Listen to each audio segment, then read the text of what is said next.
ready. Stand by.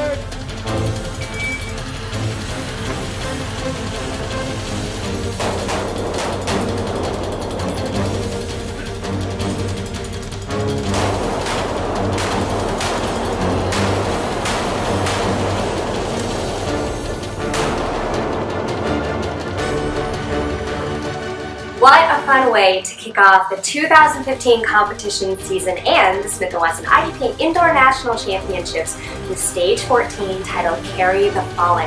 And at the match we raised over $2,000 for veteran suicide awareness. For more information about this great cause, visit carrythefallen.org.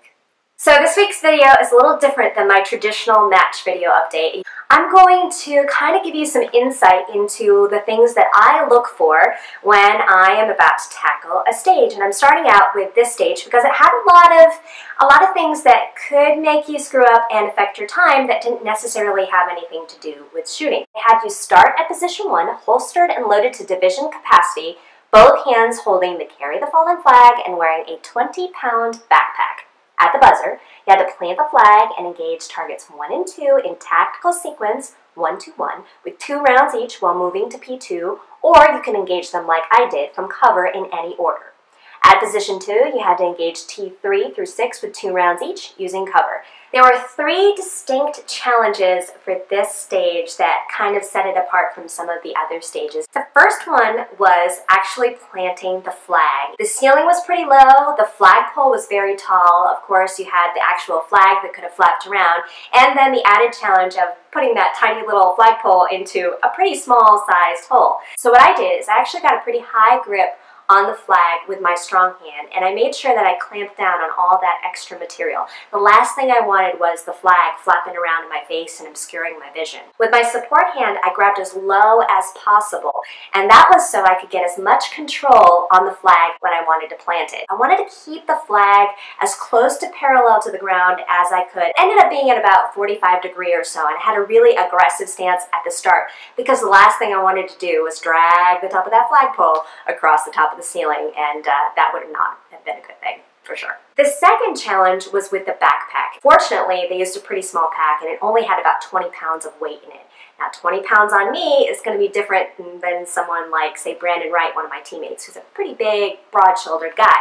But it is what it is, and you just have to deal with it. I was able to get it set up on me so that it had the least amount of effect on my draw and my reloads. I really cinched down on that chest strap and those other shoulder straps so that I could get as high as possible on my shoulders. You'll notice from the picture that Anthony Cruz from The Shooter's Mindset, he helped me secure some of the straps of the backpack. Because I had it cinched down so tightly, there was a lot of excess strap material that could have gotten hung up on my gun or my magazine. So big thank you to him for helping me out with that. The only time I really noticed the backpack being a significant issue was when I was engaging my last target on the slide lock reload. And you can see that it takes me quite a bit of time, I've slowed it down into slow motion, to re-engage that last target with 1 round. And that's because there was so much movement because of that additional weight that I had a hard time getting the gun to stop. I had to take that extra moment though to wait so that I could make sure that I got it down 0 on that target. Finally, the last challenge with this stage was the lighting. In the final position, everything was fine. I was in the light, the targets were lit up, it was no problem at all. But for the very first targets, that was low light. And when you're in that kind of variable lighting condition, it changes from light to dark, and you have to deal with that and make sure you take that little bit of extra time in order to make sure you get accurate hits.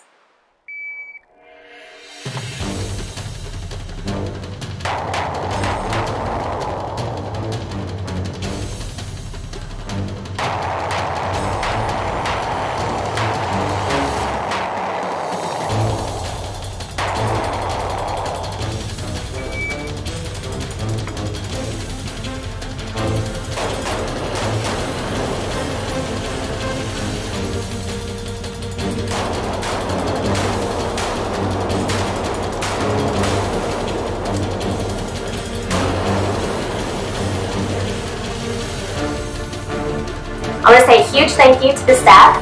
Until next time, be safe and have fun.